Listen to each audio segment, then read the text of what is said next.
The Wheat School on RealAgriculture.com is brought to you by Bayer Crop Science and C&MC.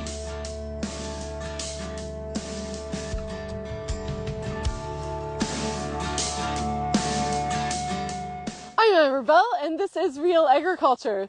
I am here today for this episode of Wheat School with Chris Mansiere Bayer. He is an agronomic solutions manager with the company, and we're going to be talking about the critical weed-free period in this episode of Wheat School. So welcome, Chris. It's great to see you. Great to see you too.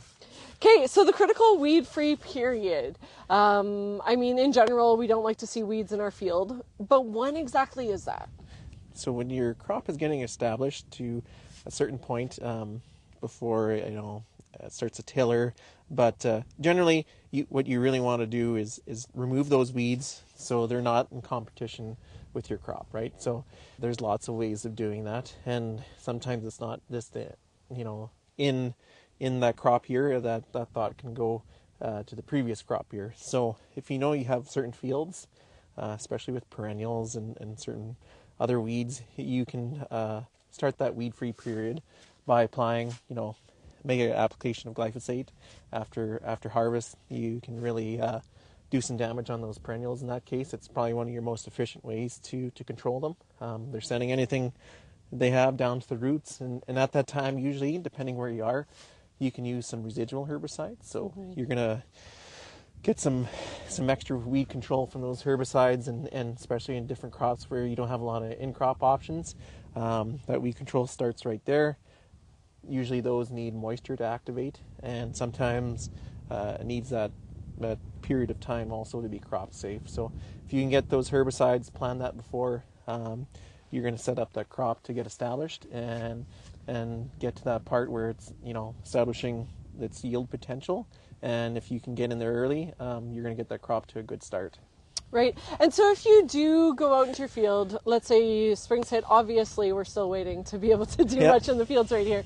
But if you are able to get out into the field and you start seeing a problem with weeds or with kochia, let's say, is that a little bit too late then once they've actually started coming up? No. So there's lots of options depending on the crop to control those weeds. But so depending where you are and how early you start seeding, the one thing that really has helped out producers is a burn off. So one thing I would really recommend people doing, sometimes when you go out and look at your field, there's not much growing. Really go look out there. There's cases they're probably maybe this small at that point in time, or maybe you're looking at a certain part of the field. Remember, whatever you don't get rid of at that point in time, it's going to be super big and competitive by the time you go to try to control it in crop. So smaller weeds are easier to control, and they're not competing with your crop then. So it starts with a good burn off. So and in there, there's lots of different options. So I'd always recommend tag mixing something with your burn off. So depending where you are and what you're targeting for weeds, that's up to the producer. But get something in there that some options carry residual, some are controlling the weeds that are right there. So depending on what you're targeting, use something right there.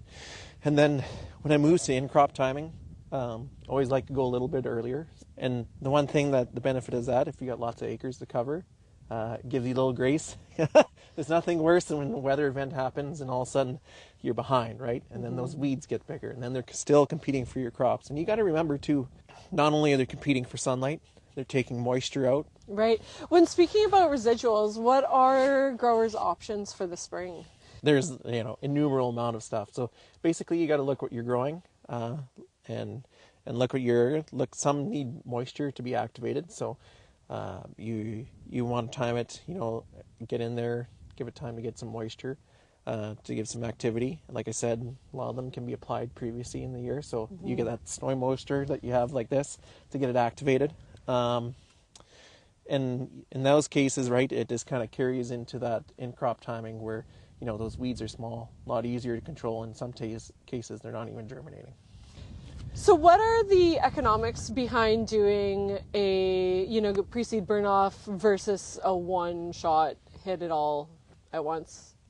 So a systems approach really lets you to control some of those hard to control weeds a lot easier. So and economically. So pre-seed burn off chemicals are usually priced pretty reasonable. You get a lot of control out of them. You're eliminating those weeds early, so they're not getting big, competing with your wheat. Wheat establishes its yield fairly early along in its life cycle is when, that potential yield you can get to in the end.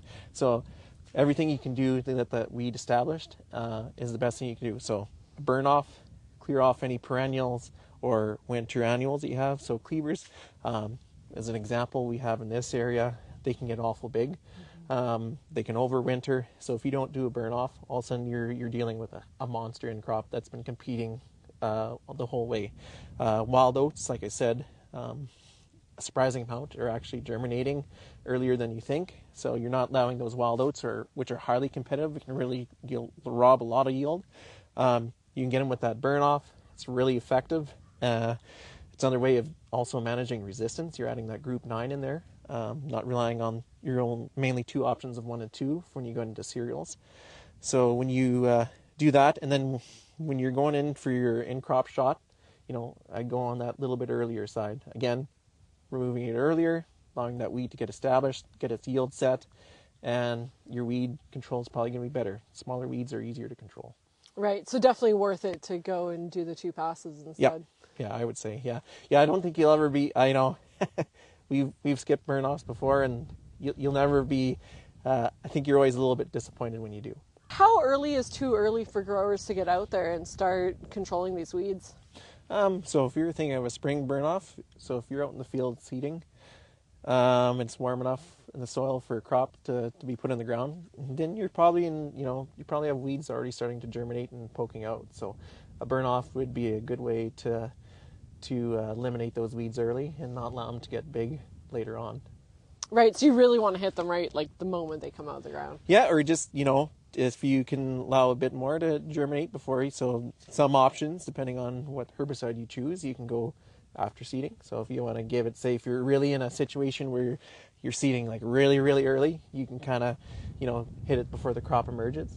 You can do that. Or maybe you're well into May, everything's really germinating, weeds are growing, you can hit it before you seed. And I think the critical thing is, get your burn off done. I think you'll always be happy with that because there's always more weeds out there than you think. It's a really effective tool. Mm-hmm. It's cheap. And in some cases, it's the only chance for certain weeds that you can control that with. So if you, say with pulses where you have limited in-crop control, that pre-burn is one of those cases where, you're getting a lot of bang for your buck, especially if you're putting down residuals. Right, that's terrific. And any words of encouragement for growers as we will hopefully be soon seeding? Just, get out there, scout your fields, really take a look at them and see what's growing when you're going out there. Like I said, depending on your weed problems, the burn-off is a really good way to get going. And when you get into in-crop, depending on what you're spraying, you got to look at your label and follow it and make sure you're not hitting your crop too early. But I always like to go on that little bit earlier side, get those weeds. They're smaller. They're not competing with your crop as long and allows your crop to get established. And once that crop covers the ground, it's doing half the work for you. Terrific. Well, thank you so much for joining us. And that was Chris Mansiere on Real Agriculture.